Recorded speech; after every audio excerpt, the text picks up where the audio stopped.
commence par les temps forts de l'actualité et cette question, enlisement ou apaisement? On parle du conflit opposant les salariés de Total Energy et ExxonMobil à leur direction. La CGT a en tout cas reconduit le mouvement. Hier, 30% des stations-service subissaient des difficultés d'approvisionnement suite au blocage des raffineries. De son côté, Total Energy a proposé d'avancer les négociations salariales si la grève cesse. Quant à Esso ExxonMobil, il réunit les syndicats ce lundi.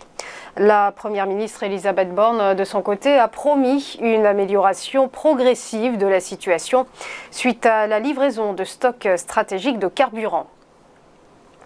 C'est une alliance qui pourrait bien être remodelée prochainement, celle de Renault et Nissan. Selon Reuters, un rééquilibrage de leur participation croisée serait actuellement en cours. Le constructeur japonais inciterait le français à réduire considérablement ses parts, de l'ordre de 43% à 15%. En jeu, l'entrée de Nissan dans Ampère, la future filiale de Renault dédiée aux voitures électriques. L'opération pourrait dégager plusieurs millions d'euros pour le géant français, actuellement dans une mauvaise passe financière. Selon le Wall Street Journal, la transaction pourrait être annoncée dès novembre si elle aboutit. Autre groupe tourmenté financièrement, Casino. L'enseigne de grande distribution préoccupe les investisseurs. Résultat, Standard & Poor's vient d'abaisser sa note.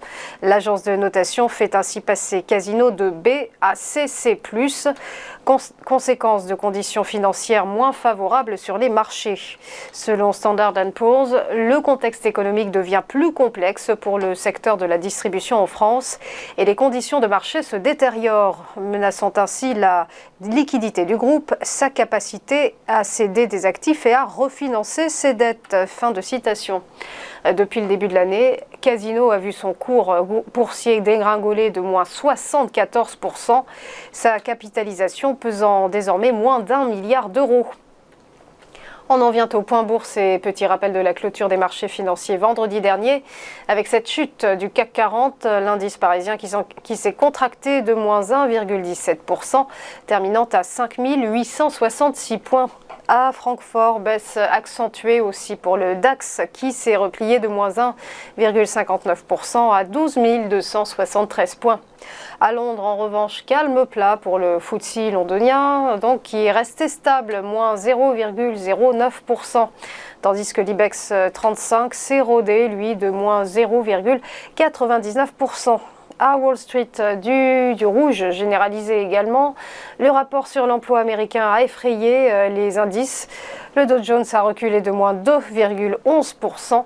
Quant au Nasdaq, il a littéralement plongé de moins 3,8%, alors que le S&P 500, lui, a décroché de moins 2,8%. Enfin, pas de Nikkei aujourd'hui. Ce matin, l'indice japonais fait relâche en raison d'un jour férié, en raison de la fête nationale du sport. Voilà, restez avec nous. À tout de suite pour ChronoCAC et l'ouverture des cotations.